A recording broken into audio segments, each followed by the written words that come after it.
जनार्दन सिंह सिग्रीवाल और तरैया के माननीय विधायक श्री जनक सिंह भी साथ थे। लगभग 2 दर्जन परिवारों से मुलाकात किया हम लोगों ने और लगभग 7 घंटा लग गया केवल 2 दर्जन लोगों से 2 दर्जन परिवारों से मुलाकात करने में। मित्रों, इस जहरीली शराब कांड के बारे में सारे चैनल्स में, मीडिया में काफ़ी विस्तार से चीज़ें आई हैं, लेकिन मैं कुछ बातों की ओर ध्यान आकृष्ट करना चाहूँगा कि देखिए, छपरा के अंदर मरने वालों का आंकड़ा 100 पार कर चुका है। सरकार आंकड़ों को छिपा रही है। बड़ी संख्या में लोग थे जिन लोगों ने पुलिस के डर से, प्रशासन के डर से बिना पोस्टमार्टम करे ले जाकर शवों को जला दिया। पुलिस वाले घर घर घूम रहे थे कि अगर शिकायत करोगे, पोस्टमार्टम की बात करोगे तो जेल चले जाओगे। तो लोग इतने डरे हुए थे, एक भय का माहौल, एक आतंक का माहौल पैदा कर दिया पूरे इलाके में। और इसलिए जो सरकार मरने वाले आंकड़ों को जो छिपाती है, उसका एक बड़ा कारण ये है कि बड़ी संख्या में लोगों ने बिना पोस्टमार्टम कराए अपने शवों को दूसरी जगह जाकर जला दिया। अधिकांश लोग पहले मसरक प्राइमरी हेल्थ सेंटर पर गए। वहाँ कोई ना डॉक्टर, ना नर्स, ना स्ट्रेचर, ना एम्बुलेंस, कोई इंतजाम नहीं था। और डॉक्टर ने कहा कि आप सीधे जाइए छपरा। छपरा गए तो छपरा का भी वही हाल था। तो कहा कि पीएमसी रेफर कर देते, और अच्छी संख्या में लोग रास्ते में मर गए। अगर सरकार ने अस्पतालों में योग्य व्यवस्था की होती तो बड़ी संख्या में लोगों को बचाया जा सकता था। 2 घूंट अगर किसी ने शराब पी ली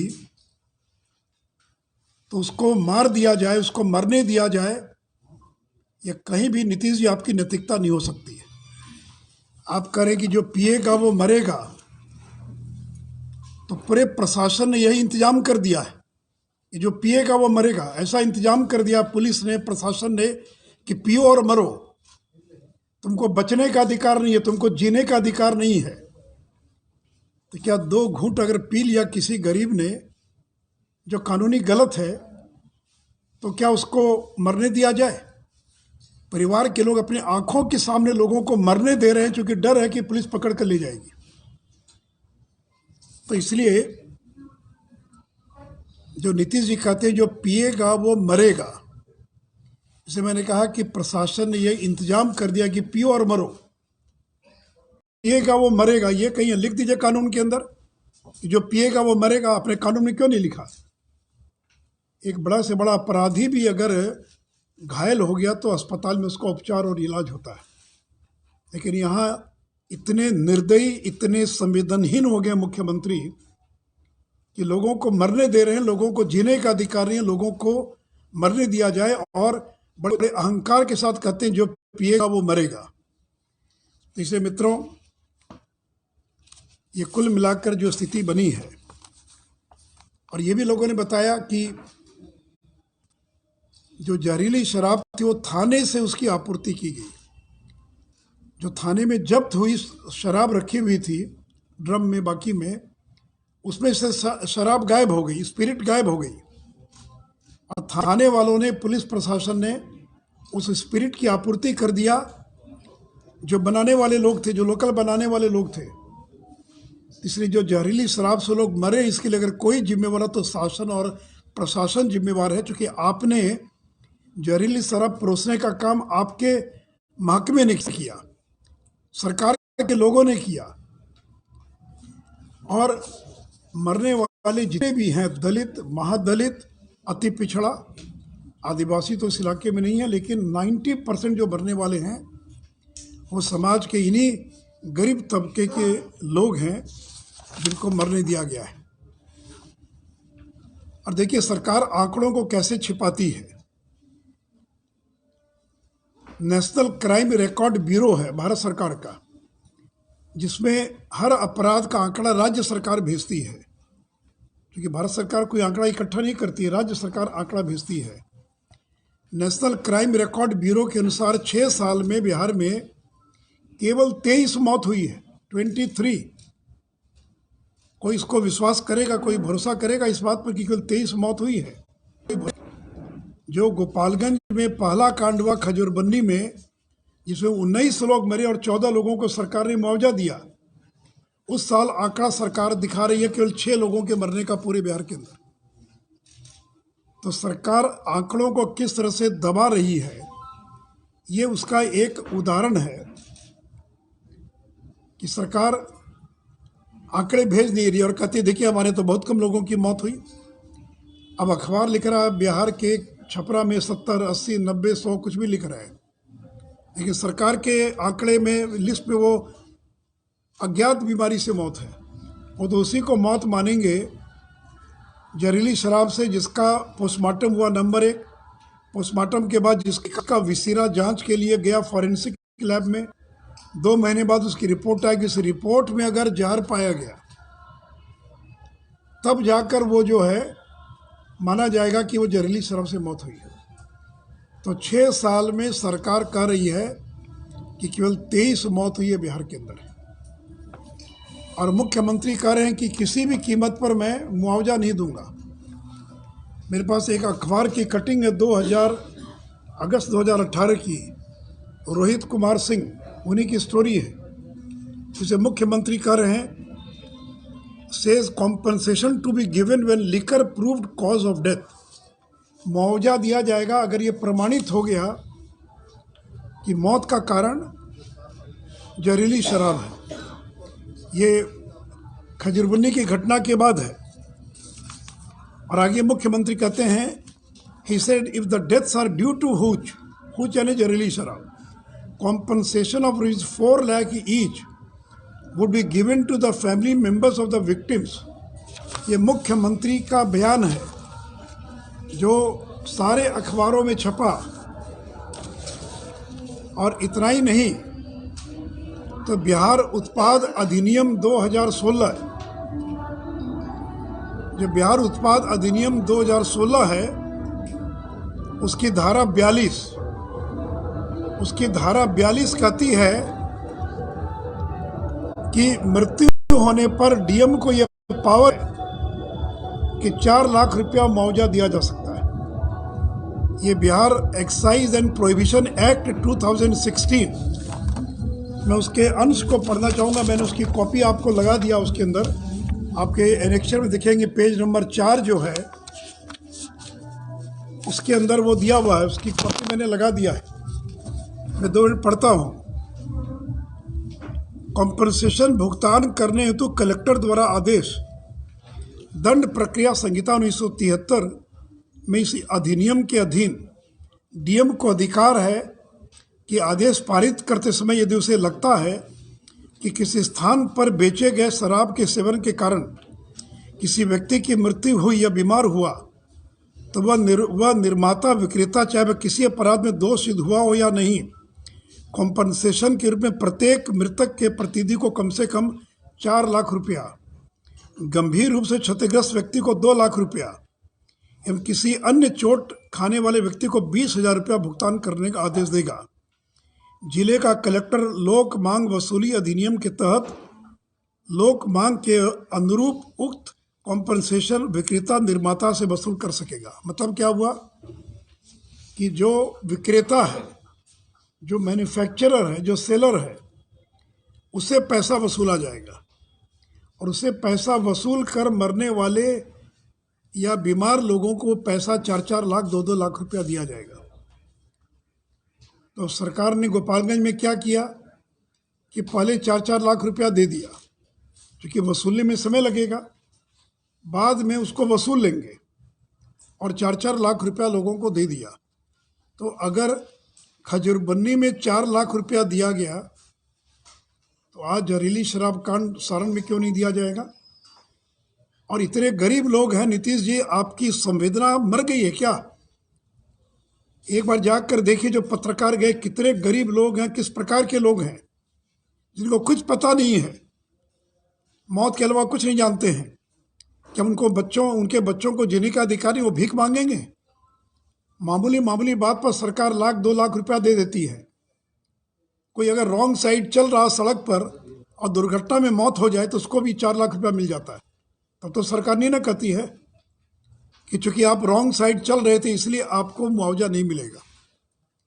बस पे छत पर चढ़कर चलने का प्रावधान नहीं है, बस के भीतर बैठ के जाना है। अब बस उलट गई, लोग मर गए जो ऊपर छत पर बैठे हुए थे, तो सरकार क्यों देती है उनको मुआवजा? कहती है सरकार कि आप तो कानून का उल्लंघन कर रहे थे, बस की छत पर बैठे थे, हम आपको कोई मुआवजा नहीं देंगे। तो यानी मामूली मामूली बात पर मुआवजा देने वाली सरकार और इन गरीबों के प्रति इतनी संवेदनहीन कि कह रही कि कुछ भी हो जाए मेरी कोई सहानुभूति नहीं है।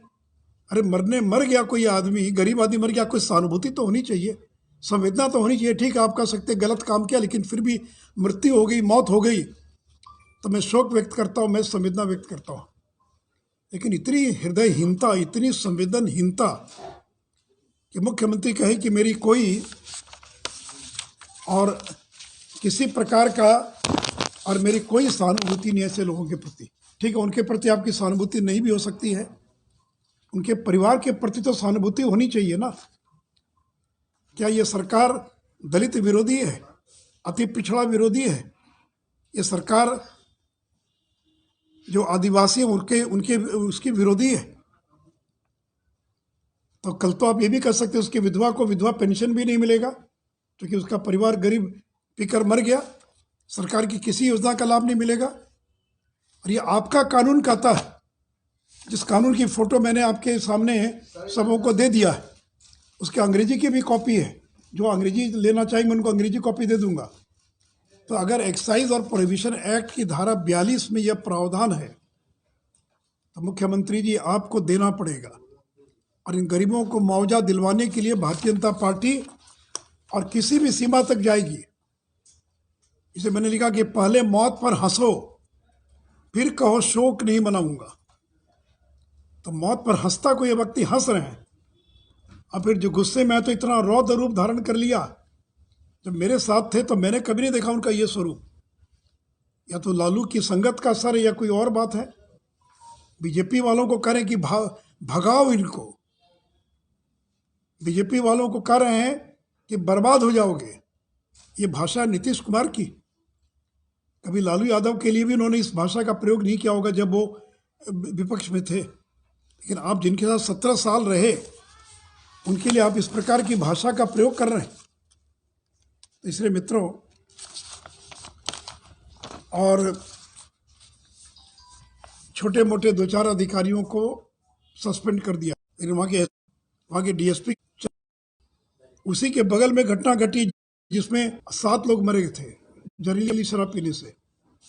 तो जिस एसपी के कार्यकाल में इतनी घटनाएं घट जाए, उस एसपी पर आपने क्यों नहीं कार्रवाई की? क्या एसपी की किसी दरोगा की हिम्मत है कि बिना एसपी के संरक्षण के और वो खुलेआम शराब बिकवा दे? कहीं ना कहीं तो संरक्षण है। और से मैंने कहा कि मुख्यमंत्री जी इस्तीफा दे दीजिए और जल्द से जल्द तेजस्वी यादव को बिहार का मुख्यमंत्री बना दीजिए, क्योंकि उन्हीं के लोग हैं, उन्हीं के समर्थक जो ये शराब का अवैध व्यापार करते हैं। कल मुख्यमंत्री बन जाएंगे तो शायद उनके लिए रोकना आसान हो जाएगा। तो इसलिए मित्रों, स्थिति नियंत्रण के बाहर हो गई है और 4 लाख लोग जेल जा चुके हैं। जैसा मैंने आपको शुरू में बताया, उसमें 90% SC ST EBC।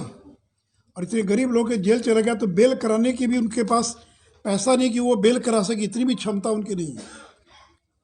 तो 2 घूंट शराब पीने की इतनी बड़ी सजा, मौत उसकी सजा नहीं हो सकती। ये सजा आप दे रहे हैं, मौत उन गरीबों को सजा दे रहे हैं। तो मित्रों, हमारी पार्टी के लोगों ने विधानसभा में, विधान परिषद में और बहुत मजबूती के साथ इस मुद्दे को उठाया है। आगे भी हम उठाएंगे। कल भी पूरे बिहार के अंदर बंद का, बाकी का कार्यक्रम आयोजित किया गया था।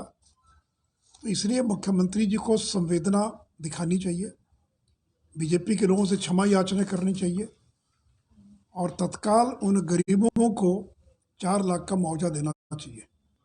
उससे मैंने कल ये भी कहा था कि मांझी जी की चुप क्यों हो गया भाई? 10 दिन पहले तक मांझी जी बयान दे रहे थे कि 1 पौवा गरीब पी लिया तो कौन सा गुनाह कर लिया। आज मांझी जी चुप हैं, CPI CPM के लोग चुप हैं, माले के लोग चुप हैं। तो मैं सभी राजनीतिक दलों से अपील करूंगा जिनमें थोड़ी भी संवेदना बची है और जो लोग सहयोगी दल हैं महागठबंधन के अंदर, कि वो भी नीतीश कुमार पर दबाव बनाएं।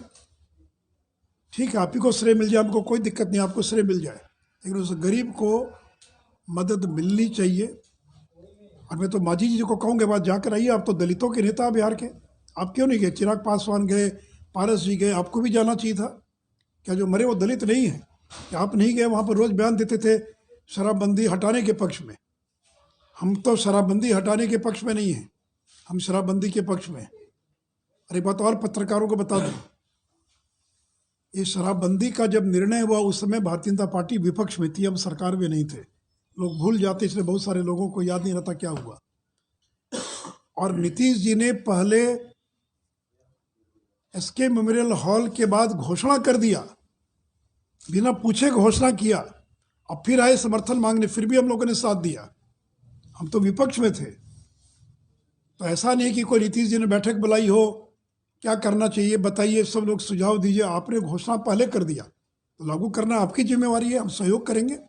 हम तो ह्यूमन चेन में भी थे आपके साथ, जबकि विपक्ष में थे तो भी ह्यूमन चेन में थे। हमारी पार्टी ने समर्थन किया, मैं विधान परिषद में था, मैं नेता प्रतिपक्ष था, हम लोगों ने साथ दिया आपका। तो इसको सफल करना ये आपकी जिम्मेवारी है। और बार बार हम ये मत कहिए कि बीजेपी के लोग विरोध कर, हम विरोध नहीं कर रहे, हम शराबबंदी के पक्ष में, लेकिन ये निर्णय आपका निर्णय है, ये आपका व्यक्तिगत निर्णय है, जिस निर्णय में बाद में सभी लोगों ने इस निर्णय में आपका साथ दिया, चूँकि एक अच्छा काम था। इसलिए आपने अगर हिम्मत दिखाई तो इसको लागू करें। लेकिन नीतीश जी पूरी तरह से फेल कर गए हैं। और बिहार में ये, और कल मैंने पहली बार, चूँकि मैं सुनता था, लेकिन कल मैं जो गांव में गया तो गांव में भी होम डिलीवरी हो रही है, ये मैंने पहली बार अपनी आंखों से देखा।